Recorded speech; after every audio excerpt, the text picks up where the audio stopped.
Comment bien se préparer pour décrocher son premier crédit hypothécaire? C'est la question qu'on va poser aujourd'hui à notre invité du jour. Il s'appelle Cédric Matt. Il est directeur retail banking chez CBC, banquier depuis plus de 20 ans. Il adore jouer au tennis le dimanche matin et les spaghettis vongole. Mais cela ne nous regarde pas. Bienvenue dans la première partie de ce mini-talk incroyable, un épisode qui vous est offert par Imovlan et évidemment CBC.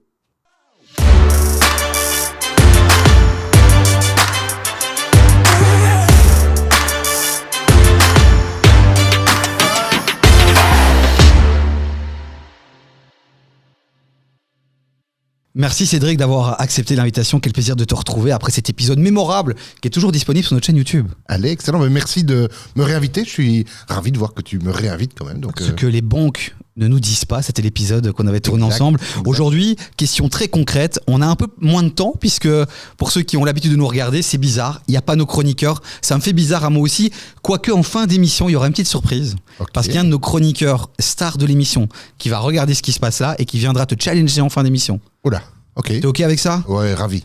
Comment bien se préparer pour réussir à décrocher son premier crédit hypothécaire? Tu vas avoir plus ou moins 15 minutes pour tenter de nous éclairer sur cette question-là. Ouais. Et j'ai envie qu'on rentre directement dans le vif du sujet. La première question qu'on se pose souvent, c'est comment faire son budget? C'est pas simple, on se pose plein de questions. Quelle est la première chose qu'il faut faire justement par rapport à ça? Alors écoute, bien faire son premier dossier de crédit hypothécaire, c'est 3 choses fondamentalement. Okay. Un, c'est bien se préparer, c'est bien calculer sa capacité de remboursement. La meilleure chose à faire, c'est aller voir son banquier. Okay. Discuter avec lui pour bien comprendre. Il y a pas mal d'enjeux, je peux aller dans le détail après si tu veux. Deuxième chose, c'est de tenir compte des frais annexes. Quand tu trouves le bien de tes rêves, il faut essayer de comprendre un peu les frais annexes. Il y a des frais de notaire, des droits d'enregistrement, des questions de rénovation. Ça, il faut se pencher là-dessus.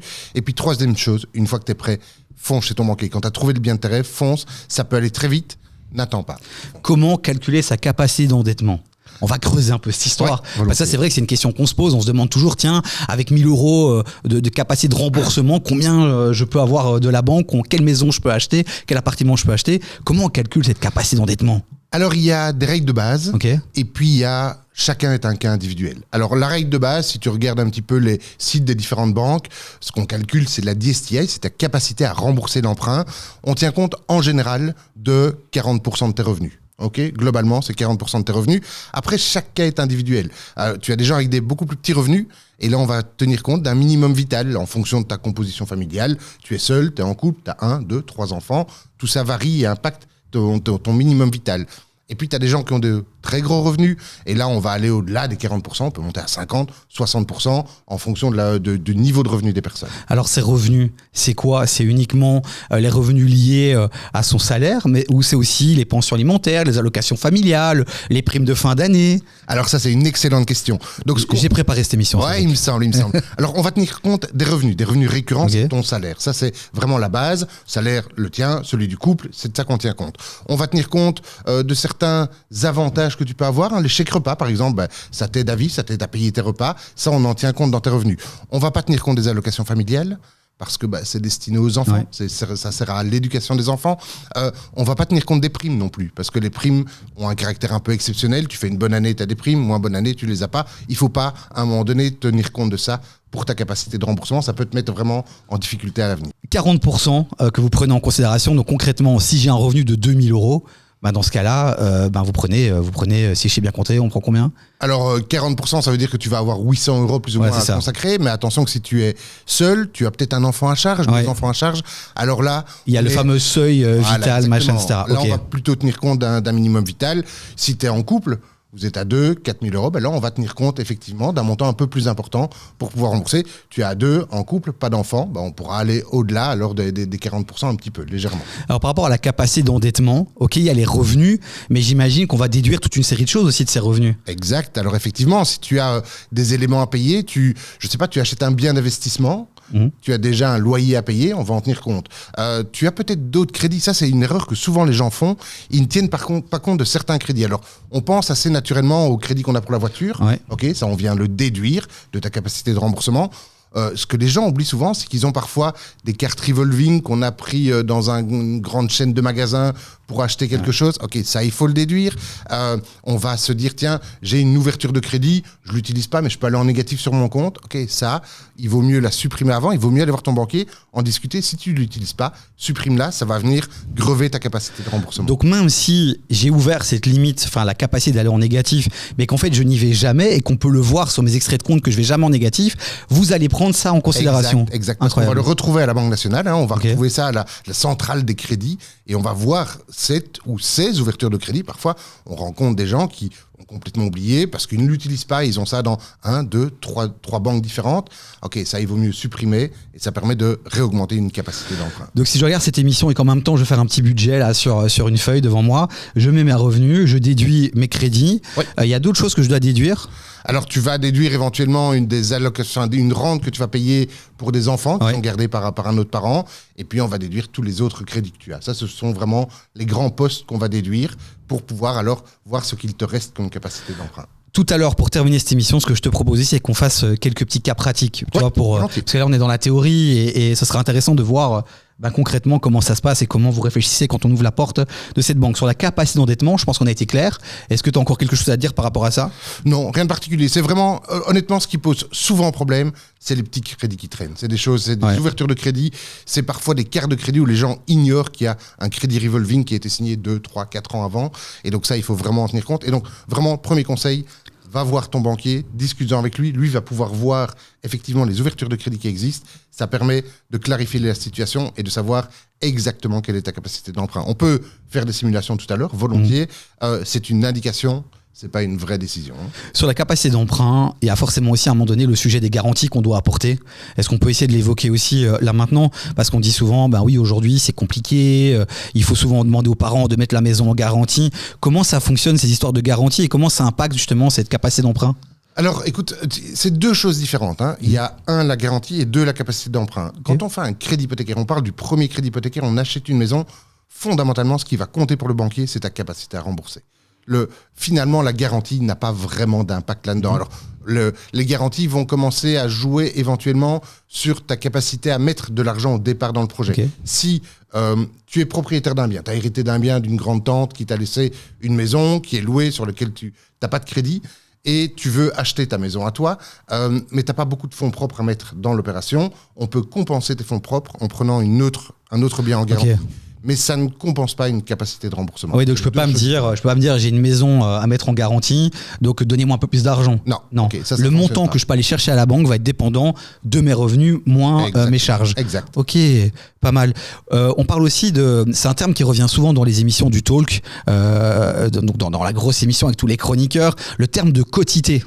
Oui. Est-ce que tu peux un peu nous éclairer là-dessus ? Parce que quand on fait des recherches sur Internet, on tombe souvent sur quotité, 80%, 90%. On comprend pas trop. Cédric, éclaire-moi s'il te plaît. Alors, clairement. Donc ça, c'est la partie effort propre que tu vas mettre au départ. Okay. Donc, ta quotité d'emprunt, c'est le pourcentage qu'on va te prêter sur l'achat que tu vas faire. D'accord. Okay. Alors, en général, on va demander 10% d'effort propre minimum. Ok. Alors, de nouveau, ça peut varier d'une situation à l'autre. Tu as cette grande-tante qui t'a laissé une maison, on va pouvoir étendre la garantie, on va te faire crédit à 100% à ce moment-là, pas de problème. Il n'y a pas besoin d'avoir un effort propre au départ. Mais en général, il faut compter que sur la valeur du bien, tu dois mettre au minimum 10%. Et puis, il ne faut pas oublier ce qu'on disait tout à l'heure. Deuxième point, c'est tous les frais annexes. Ça vient en plus. C'est pas juste les 10%. On va y venir dans un instant justement. Mais on continue 2 secondes sur ces fameux 80% qu'on peut aller emprunter. Parce que c'est vrai qu'aujourd'hui, on entend 80, on entend 90. Tu as des parents qui nous disent, moi, à l'époque, je pouvais emprunter du 120%. Donc, il y a même Michel Villani qu'on salue, qu'on a eu récemment de chez Thomas Perron, qui était sur le plateau et qui a rassuré ceux qui nous regardaient en disant, vous pouvez encore aujourd'hui faire du 105%. Alors d'abord il y a un cadre législatif qui est donné par la Banque nationale qui s'impose à toutes les banques. Mais il y a des marges. C'est ça. Alors c'est un cadre général. Donc ça veut dire que nous on doit reporter sur notre portefeuille et on doit prouver qu'il y a bien une certaine latence entre le montant de crédit qu'on a fait et le montant des garanties qu'on a. Le but c'est de protéger les banques et quand on protège les banques on protège les consommateurs. S'il y a un gros retournement du marché immobilier, il faut être certain. Il y a d'ailleurs ce qu'on appelle des stress tests qui sont organisés où la Banque nationale vient chez nous un matin en disant bon les gars, ok, on fait une décote de 30% du marché immobilier, les gens perdent leur emploi, est-ce que vous continuez à vivre ? C'est vraiment ça l'optique de la Banque nationale. Donc ça s'impose sur le portefeuille. Mais non, ce qui vaut pour le portefeuille ne vaut pas pour chaque cas individuel. Et donc, parfois, on a des cas où, effectivement, on va jusqu'à 100% de quotité d'emprunt parce qu'on est dans un cas particulier. Parfait. C'est vrai que donc pour essayer de résumer tout ça, et de nouveau on va aller dans un cas pratique dans un instant, imaginons je dois emprunter 100 000 euros, la règle des 80% s'applique de base, et donc vous allez me prêter 80 000 euros sur les 100 000 euros, et après en fonction de certaines choses, on peut peut-être aller chercher plus. Exact. J'ai vu aussi qu'il y avait une différence entre un bien qu'on va mettre en location pour générer du revenu locatif et un bien qu'on va acheter pour soi. Effectivement. Et là aussi, vous avez plus de marge, c'est-à-dire que vous allez pouvoir en donner plus pour un bien pour soi que pour un bien en location. Exact. Pour un bien en location, on va demander un effort propre plus important parce qu'on est dans un autre schéma. On n'est pas dans le schéma de mon habitation propre. On est dans un bien, alors je ne vais pas dire spéculatif, c'est pas le bon mot, mais c'est un bien d'investissement. Et donc là, on va demander un effort propre plus important au départ. Mais ça peut être étonnant parce qu'en préparant l'émission, on s'est dit mais pourquoi pour le bien de location, pour un bien qu'on va mettre en location, ils prêtent moins? Parce qu'on pourrait se dire aussi, bien qu'on met en location, revenu supplémentaire. Donc pourquoi vous êtes un peu plus radin sur les biens qu'on va mettre en location? Ce qu'il faut bien voir, c'est la viabilité de ton investissement et la manière dont tu vas financer ton investissement. Si tu es déjà propriétaire d'un bien, tu viens de le démarrer et tu te dis je vais me faire un revenu complémentaire, je vais acheter un bien que je vais louer. En général, nous, ce qu'on constate, c'est que le loyer que tu vas percevoir ne couvrira jamais l'emprunt total du bien. Et donc, si tu veux que ce soit viable, il faut qu'il y ait effectivement un effort propre au départ pour faire en sorte que ton remboursement de crédit soit plus ou moins équivalent au loyer. Il ne faut pas perdre de vue non plus qu'une fois que tu as ton loyer, tu as encore un précompte à payer, tu as encore d'autres frais. Et donc souvent, ça, les gens l'oublient. On va passer aux frais annexes. Dans un instant aussi, on va avoir un chroniqueur surprise qui va débarquer sur le plateau, qui nous écoute là actuellement et qui va peut-être te challenger sur aussi donc, la capacité d'emprunt, les amis. Si en écoutant Cédric, vous stressez un peu, vous vous dites mais ça va pas être possible pour moi parce que j'ai pas d'apport propre, etc. Il y a plein d'épisodes qu'on a fait tout au long des 2 saisons maintenant qui sont sur YouTube. On vous donne des solutions alternatives, le crédit social, etc. Donc, allez voir aussi ce qu'on fait, ce qu'on a dit dans les autres épisodes sur YouTube. Les frais annexes. Alors ça aussi, c'est quelque chose qui est intéressant parce que en parlant avec des amis, ils vont sur Imovlan et ils voient une maison 300 000 euros et ils se disent, je dois emprunter 300 000 euros. C'est pas comme ça qu'il faut calculer. Alors, c'est pas exactement comme ça qu'il faut le voir. D'abord, tu as des frais qu'on connaît assez traditionnellement, des droits d'enregistrement, des frais de notaire. Tout le monde, je crois, a globalement ça en tête. Alors, bonne nouvelle, en Wallonie, un peu en Flandre aussi, mais surtout en Wallonie, les droits d'enregistrement ont été baissés pour ta première habitation, pour ton habitation propre. On est passé de 12,5% à 3%, ce qui limite ton apport propre quand même au départ, et donc c'est frais annexes. Ce qu'on oublie souvent, c'est que à côté de ce qu'on paye directement au moment où on passe l'acte d'achat, donc on va payer le notaire, on va payer l'enregistrement, on va payer les frais d'inscription hypothécaire, la banque qui prend une garantie sur le bien. Ce qu'on oublie souvent, c'est qu'il y a un PEB, un certificat de performance énergétique du bâtiment, et que en tout cas en Wallonie, on a un plan Air Climat qui donne des dates et des dates avec des niveaux de PEB à atteindre. Et ça, il faut l'avoir en tête parce qu'à un moment donné, il faudra se conformer à ça. Il faudra faire des rénovations, il faudra isoler le bien s'il n'est pas à un bon niveau de PEB. Et ça, il faut l'avoir en tête. Il ne faut pas se lancer avec 300 000 euros. Je mets au maximum de ma capacité d'emprunt. Et peut-être que dans 3 ans, le gouvernement wallon dira « Mais maintenant, il faut passer en C. Ok, je ne sais plus emprunter, je suis coincé. » Ça, il faut être attentif. Alors, si je comprends bien, il y a 2 choses. Il y a les frais annexes classiques qu'on connaît, donc les frais de notaire, droits d'enregistrement, et on va creuser ça dans un instant. Et puis, tu nous alertes aussi sur le fait que quand on va acheter un bien aujourd'hui, attention, il y a plein de choses qui se passent au niveau législatif autour de la rénovation, etc. Et donc, il y aura peut-être des investissements à faire très rapidement. Et donc, ça, il faut tenir, il faut mettre ça dans son budget aussi. Mais restons 2 secondes sur les frais annexes. C'est vrai qu'on dit souvent qu'il faut plus ou moins prévoir 15% de plus que les fameux 300 000 euros de mon bien sur Imovlan. Aujourd'hui, 15%, avec la baisse des droits d'enregistrement, c'est plus du tout ça. C'est plus ça. Donc 15%, c'était techniquement 12,5% de droits d'enregistrement. Alors, tu avais aussi des droits réduits sur certains bâtiments, etc. Mais tu comptais 12,5% de droits d'enregistrement. Et puis, tu avais les frais du notaire. Le notaire doit se rémunérer, les frais d'inscription hypothécaire. Et tu arrivais, bon an, mal an, à 15%. Aujourd'hui, on a réduit ces 12,5% à 3%. Et donc, si tu rajoutes les frais de notaire, si tu rajoutes les autres frais annexes, tu vas arriver à 5,5%, 6% plus ou moins de frais à prévoir que tu dois débourser au moment où tu passes là. Ok, donc je suis sur Imovlan, je vois mon bien à 300 000 euros, je dois me dire que je dois rajouter 6% en plus, parce que je vais devoir, ça fait partie du montant global que je vais devoir payer. 2 secondes sur les droits d'enregistrement, donc c'est une taxe qu'on paye dès le départ. Il y a des notions aussi d'abattement à Bruxelles, on l'a déjà évoqué. Je crois qu'en Wallonie, il n'y a plus d'abattement maintenant. Donc l'abattement, c'est que je crois qu'à Bruxelles, c'est 200 000 €, c'est ça? Oui, c'est-à-dire que. Franche, hein, donc, oui, c'est ça. Et donc, si ton bien vaut au maximum 200 000 €, tu n'as pas de droit d'enregistrement à payer. Et c'est 12,5 sinon à Bruxelles. Wallonie, c'est 3%. Alors moi, je connais bien la Wallonie parce que je suis actif uniquement en Wallonie. Mais en Wallonie, effectivement, sur, de nouveau, ton bien d'habitation, ça doit être ton habitation propre. Si tu achètes, tu parlais tout à l'heure de bien d'investissement, là, c'est toujours 12,5. Mais si c'est ton bien d'habitation propre, c'est 3% que tu vas devoir payer au moment où tu passes l'acte. C'est la taxe que tu dois payer à l'État pour devenir propriétaire. Les frais de notaire, on est d'accord que d'un notaire à l'autre, c'est les mêmes frais. On reste sur les mêmes montants. Voilà, ça joue peut-être sur quelques euros, mais c'est pas ça qui va être déterminant. Non. Ok, parfait. Sur les frais annexes, est-ce qu'on a fait le tour? Alors écoute, globalement, oui. Je pense que s'il y a un conseil à donner à tes auditeurs, à nos auditeurs, c'est vraiment de prendre le temps d'aller voir son banquier et d'avoir une discussion. Parce qu'on peut donner un cadre théorique global, mais chaque cas est individuel. Et donc, aller voir le banquier, bien se préparer, savoir quels sont les documents dont on a besoin. Si on est bien préparé, honnêtement, en 2 jours, on a une réponse. Dans un instant, Cédric, on va recevoir notre chroniqueur mystère qui va venir te challenger. Mais d'abord, pour terminer, parce que là, on vient de passer plus ou moins 15 minutes ensemble, beaucoup de théories, quelques cas pratiques pour que les gens puissent s'identifier et se projeter. Alors écoute, on peut voir les choses de 2 manières. Hein. On peut prendre le cas d'un couple. Hein. Chacun gagne 2 000 €. Ils sont primo-acquérants. Ça veut dire qu'ils ont 4 000 € de revenus global. On va dire qu'ils n'ont pas d'autres charges de crédit, pas d'enfants, c'est plus simple, ça simplifie un peu le calcul. Ils sont jeunes, ils peuvent emprunter sur 25 ans.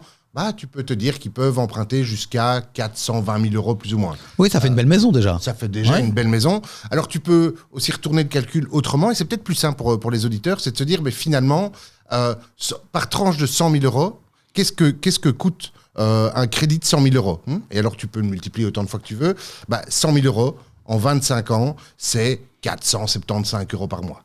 Okay, donc, tu sais que si c'est 200, 300, tu multiplies, tu fais une règle de 3, c'est assez simple. Merci, monsieur le professeur. Ah non, monsieur le professeur, c'est Vincent Gérin. Excuse-moi, Vincent. Tu restes le professeur de cette équipe. Merci, Cédric, en tout cas, pour ces 2 cas pratiques. Je pense qu'avec tout ce qu'on a dit dans cette émission, les gens peuvent commencer à créer leur budget.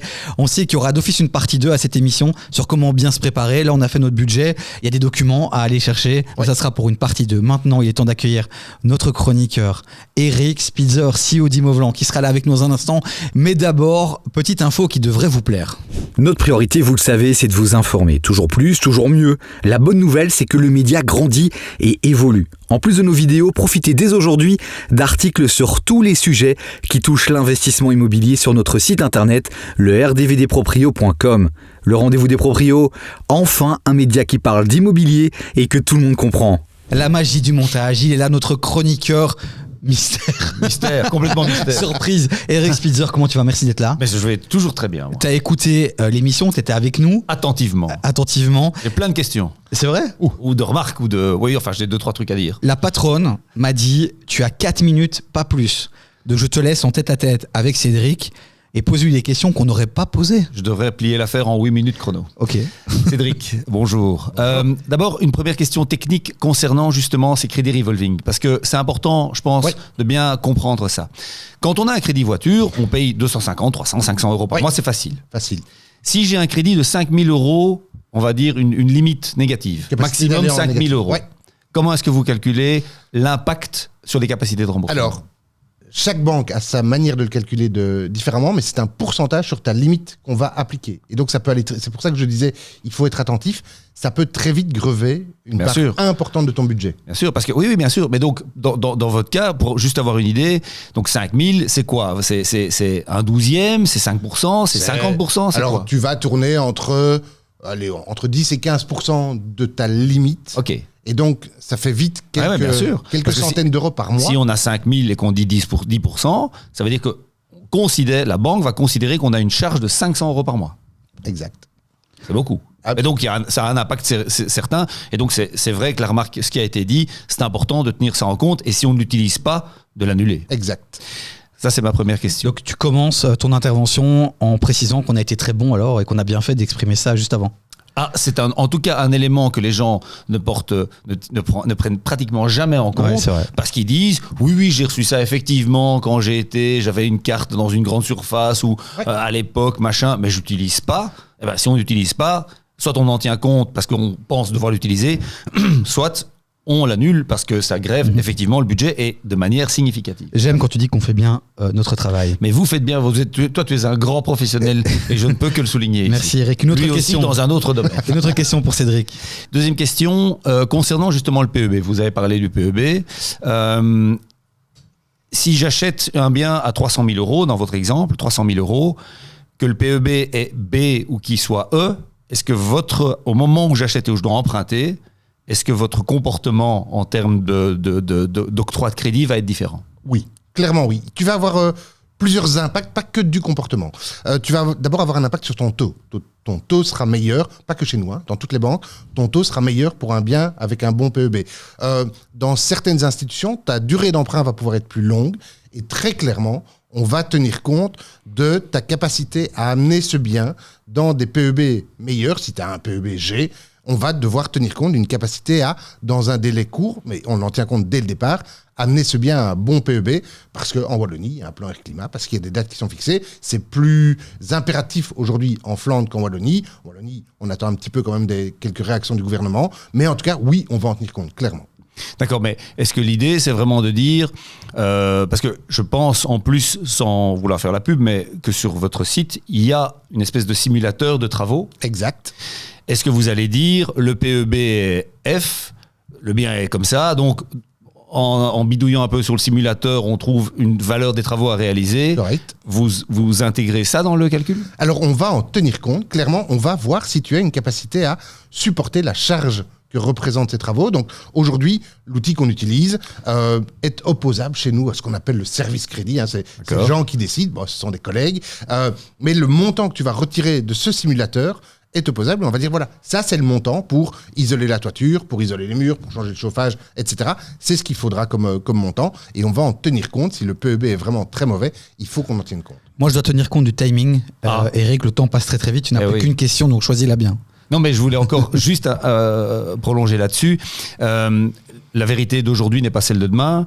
Un jeune qui achète un bien, fatalement, s'il achète un bien cher, il doit mettre un effort propre, c'est pas évident. Oui. Donc souvent, déjà à l'époque, il y avait la séquence avant que le PEB existe, de dire j'achète quelque chose qui n'est pas en très bon état, mais au fur et à mesure, ma situation professionnelle va évoluer. Je risque je vais le rénover, je vais pouvoir le rénover plus tard. Donc c'est un peu compliqué pour un emprunteur jeune avec des revenus qui sont limités au tenté. Oui. De tenir en compte ce qu'il va devoir faire peut-être dans 10 ans. Je sais qu'il faut en tenir compte, mais enfin... Entièrement d'accord avec toi. C'est très difficile aussi pour nous de pouvoir présager de sa capacité à évoluer professionnellement, à dégager une capacité de remboursement, de savoir aussi clairement quelles seront les normes qui seront imposées, à quel rythme, à quel délai. Et donc, honnêtement, alors on est banquier, on est prudent, on préfère s'assurer qu'au départ, le projet est viable pour tout le monde. Eric, l'émission va se terminer ici. Il y aura une partie 2. On te réinvitera. Je serai là à la partie 2. On te donnera un peu plus, de temps. Ne bouge pas d'ici. Merci Cédric pour ces partages aujourd'hui. Merci Eric d'être venu dans cette émission. Merci à vous. C'était le premier mini talk. Donc on a envie de demander votre avis. Est-ce que vous aimez ce format beaucoup plus court ? Est-ce qu'on doit en faire d'autres ? N'hésitez pas en tout cas à nous le dire en commentaire. Quelles sont les questions que vous voulez qu'on traite ? Quels sont les chroniqueurs que vous voulez voir à côté de moi sur le plateau dans les mini talks ? Dites-le nous en commentaire de cette vidéo. On vous rappelle aussi qu'on est disponible en podcast aussi audio dans votre voiture le matin, tranquille, vous nous écoutez. Notre site internet avec toutes les actus complémentaires à ce qu'on dit aujourd'hui. On remercie Mauvlan, on remercie CBC pour ce moment et on vous dit à très vite sur notre chaîne YouTube. Ciao, ciao.